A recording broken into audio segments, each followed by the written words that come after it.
This isn't just a book, it's a warning. And in today's deep dive on the Bookish breakdown, we're peeling back the layers of Strauss and Howe's pretty eerie predictions to find out.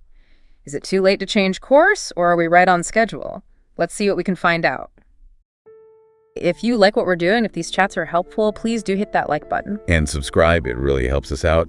It means you won't miss future talks. Okay, so today we are tackling a book that, well, let me tell you, it is deep. Oh yeah, definitely deep. William Strauss and Neil Howe's The Fourth Turning.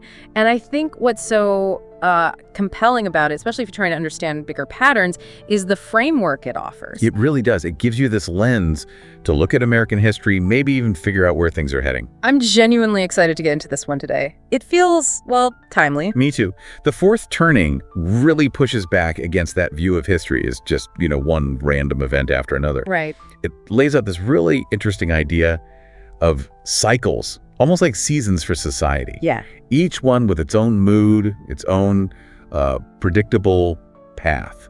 It does make you wonder, doesn't it, if there's some kind of underlying rhythm to how things change. Absolutely. And the book argues these cycles aren't just happening randomly. They're shaped really powerfully by these generational archetypes. Mm-hmm. The shared experiences people have growing up and these bigger societal moods, the turnings. That's the core of it. So our plan for this deep dive is basically to give you a shortcut, a way into the heart of this pretty hefty book. Yeah, we'll break down the main ideas. We'll look at that cyclical history idea, this concept they call the Seculum. Which is key. And then we'll get into the 4 generations and the 4 turnings. Basically, pull out the main arguments for you, hopefully without getting totally lost in the weeds. Sounds good. So let's start right there with cyclical history. It feels a bit strange to us now, doesn't it? We're so used to thinking progress, straight line forward. Totally. Linear progress. But Strauss and Howe point out this cyclical view, it's ancient.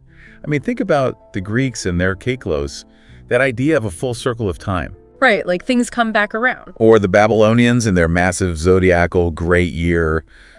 Even cultures like the Mayans or the Navajo, their calendars, their art. Sand paintings. But the gap for rebirth, yeah. Exactly. They all have this built-in idea of cycles of destruction and then starting over. It's such a powerful image, that circle. This idea that recurrence is just baked in.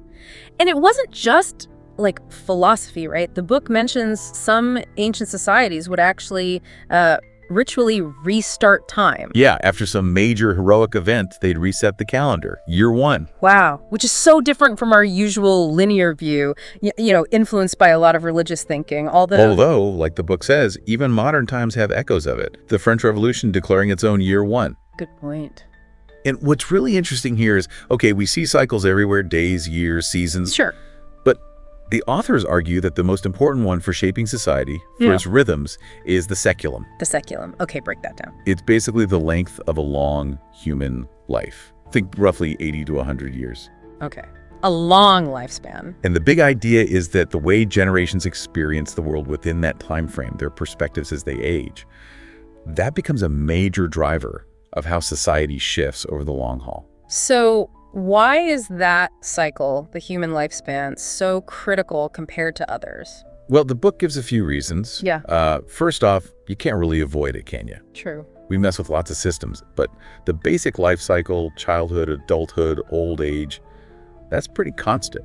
It's a rhythm we're all tied to. Okay. Unavoidable. What else? Well, maybe more importantly, they argue that as societies get more modern, as we try to break free from nature's cycles, maybe build things to last. Right. Control our environment. Paradoxically, our innovations, our big societal projects, often end up just reflecting the shared experiences of the generations in their different life stages. Huh. How so? Well, think about it. A generation that grows up during, say, a huge war or depression. Their priorities, what they build when they get into power, will reflect that experience. Okay, yeah, security, stability, maybe. Right. But then the next generation, maybe they grow up in the prosperous world, the first one built. They might have totally different priorities. Maybe they push back, want more freedom or spirituality. And that creates this back and forth. Exactly, this historical pulse that beats along with the human lifespan. It's kind of ironic the life cycle becomes more central just when we think we're moving beyond cycles. That's a fascinating point. And it's not just theory, is it? They looked at history. Oh, yeah. They point to how regularly the Seculum pattern shows up in European history, mostly within that 80 to 105-year range, apparently with only one major exception. Wow. Okay. So that really challenges what they call the linear belief, right? This idea that America, maybe because it's new or whatever, is somehow different, exempt from these old cycles. Precisely. They're basically saying you kind of have to unlearn that linear thinking to see the pattern. Okay. And they also make a smart point about progress. Sometimes what looks like moving forward in a straight line might just be swapping one kind of cycle for another. Well, think about business cycles, boom and bust. Right. Or financial cycles, even political cycles, election cycles. We create new rhythms, even as we think we're escaping the old ones. So cycles within cycles, almost. Okay. So history is cyclical, driven by this Seculum, the 80, 100-year lifespan. Now, how does that break down? You mentioned turnings. Right. So the Seculum isn't just one long block. They divide it into 4 distinct phases, the turnings. Each lasts about 20 years. Give or take. 20 years each, 4 of them. Okay, that fits the 80-year span. Exactly. And each turning has its own unique social mood, its own prevailing atmosphere. Like seasons. Precisely like seasons. That's the analogy they use. So first up, you have the high. The high, okay. This usually comes after a big crisis has passed. Think order, strong institutions, people generally feeling pretty optimistic. Society feels like it's working. Like the post-World War II era. That's their classic example of a high in America. Lots of consensus, building things, looking forward. Okay, so high is like spring. What's next? Summer. Summer is the awakening. This is when the mood shifts. It gets more intense, more focused on spiritual matters, cultural values. People start questioning the rules, the norms set up during the high. Rebellion, questioning authority. Yeah, cultural upheaval, the individualism, exploring inner worlds. They point to things like the Great Awakening back in the 1700s or the consciousness revolution in the 60s and 70s. Right. Okay, so high, then awakening. What follows that intense summer? Autumn, the unraveling. Unraveling sounds less positive. Well, it's a time when things start to fray a bit.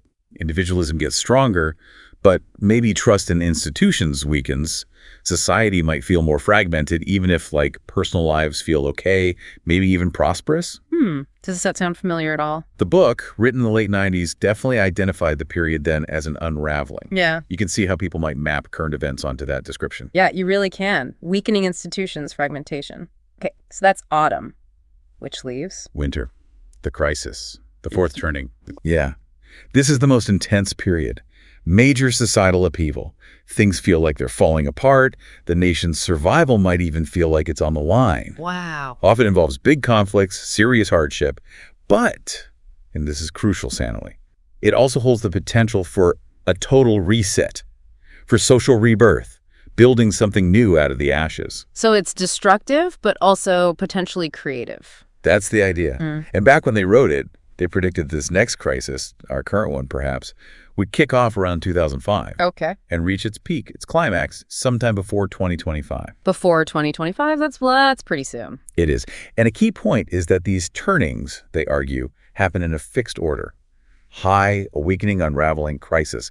Always that sequence. And it's driven by the generations moving through them. Exactly. It's the interplay of the different generational archetypes aging together that propels society from one turning to the next. The seasons analogy holds up. High spring, awakening summer, unraveling autumn, crisis winter. Okay, that makes sense as a framework. So let's talk about those drivers, then the generations themselves. Right. The book sees generations. They use the term genos sometimes as this really fundamental force. It's not just about birth year. No. What else? It's about sharing a common place in history, growing up with similar formative events, developing shared beliefs and behaviors because of that. And even feeling like you belong to that group, right? Like, I'm a boomer, I'm Gen X. Exactly. Yeah. That perceived membership. And their big argument is that each generation develops this distinct personality, an archetype, based on which turning they experience as kids and young adults.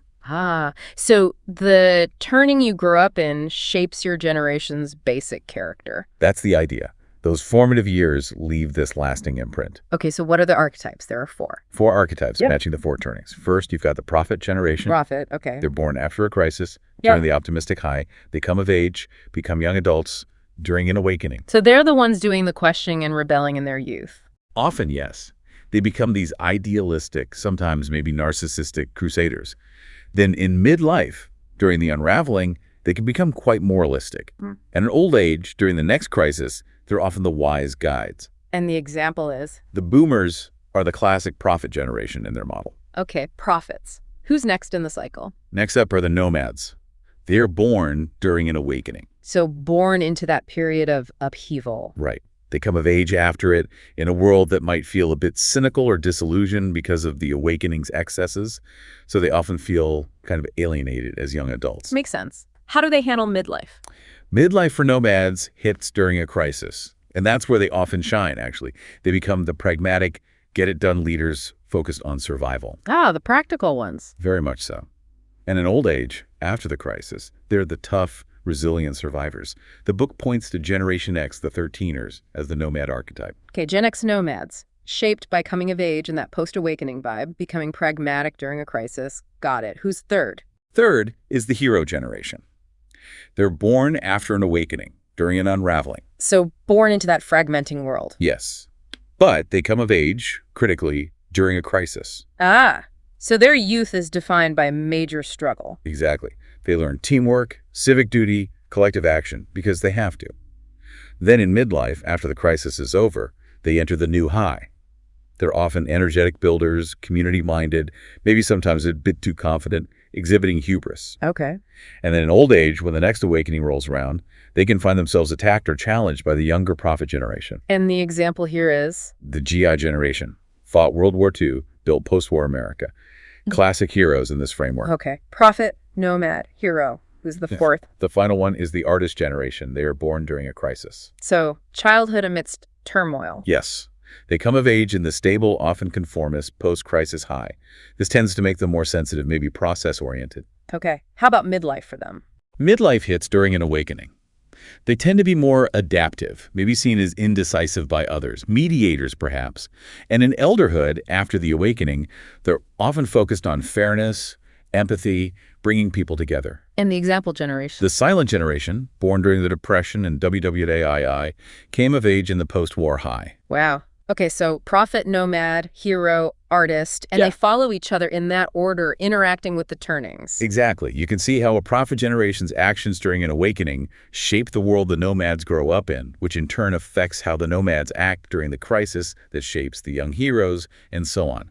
It's a continuous cycle. And the book traces this back quite a way, right? Yeah, they identify something like 24 generations in the Anglo-American line, saying the first truly American generation were the Awakeners, born way back in the early 1700s. Fascinating. And it's important that the archetypes aren't static, right? They change over their lives. Absolutely crucial. The archetype is like the starting point, shaped by youth. But how that plays out changes. They keep core traits, maybe, but express them differently. Like the GI example you mentioned. Right, the heroes. Community-minded team players in the crisis and high. But later in life, during an unraveling, maybe they become more focused on protecting their own gains, a powerful interest group. The core hero drive shifts its focus depending on the life stage and the current turning. Okay, this is making a lot of sense. The cycles, the turnings, the archetypes driving it all. So let's bring it back to the book's big prediction, written in 97, predicting the fourth turning. Yeah, the crisis. They pinpointed its start shortly after the millennium, say around 2005, and expected it to really ramp up and culminate, as we said, before 2025. And their description of what that would look like, it was pretty intense. Really was. Disintegration of the old order, trust in institutions, political, economic, just imploding. Real hardship touching on deep issues like class, race, national identity, America's role in the world. Stuff that feels Yeah. very relevant. Very. It's described as a time when the nation's actual survival feels genuinely threatened. But importantly, not just destruction, right? There was another side. Correct. They always emphasize the potential for rebirth within the crisis. A chance to forge a completely new consensus, rebuild things on a new foundation. The great gate in history phrase. Exactly. Comparing it in scale to the Revolution, the Civil War, the Great Depression, WWII era, huge transformative moments. And they saw potential upside, too. Definitely. They talked about a unique opportunity to achieve a new greatness. The idea was that the really tough problems, the ones that just fester during the unraveling, The things nobody could agree on how to fix. those might actually find solutions, maybe forced solutions, during the pressure cooker of the fourth turning. Yeah. They painted this picture of society potentially merging, by the 2020s, that was maybe both good in some moral sense, but also just worked better. That's a hopeful note within a pretty stark prediction. Did they look back at previous fourth turnings? They did. They analyzed earlier crises in Anglo-American history. Things like the Armada Crisis in late 1500s England, Okay. the Glorious Revolution crisis in the late 1600s, the American Revolution itself in the late 1700s. And what was the takeaway from those? The striking thing is that every single one led to massive fundamental changes. Society was just profoundly different afterwards, politically, socially, economically. See, the scale of transformation they were anticipating for our time was huge based on those precedents. Absolutely huge. It wasn't just about getting through a tough patch. It was about a fundamental reshaping of everything. That's the core of their forecast for this current fourth turning. Painful, yes, but potentially leading to a completely different kind of society afterwards. Okay. So wrapping this all up then, the big picture from the fourth turning is this idea of history moving in cycles. Driven by generations. The prophet, nomad, hero, artist archetypes progressing through these four turnings, the high, awakening, unraveling, and crisis. And their central prediction, made back then, was this major fourth turning crisis starting early this century, bringing massive change, danger, but also this possibility of rebirth. And like we said at the start, we've really just skimmed the highlights here. It is, as you said, a deep book. Oh, absolutely. So much more detail on each generation, each turning. For sure. But hopefully for everyone listening, this gives you that core framework, just seeing current events, historical trends through this lens of cycles and generations. It can offer a pretty fresh perspective, I think. It really can shift how you interpret things. So maybe a final thought to leave everyone with. Given this whole framework, the turnings, the archetypes, how might you, the listener, start to interpret what's happening right now in America? Yeah, what roles do you see the different generations, boomers, Gen X, millennials, Gen Z, playing in how things are unfolding? Definitely something to chew on. If we've piqued your interest, seriously, consider diving into the fourth turning itself. See what you think about its implications. It's worth the read for sure. Well, thanks so much for joining us for this deep dive, everyone. Yeah, thanks for listening.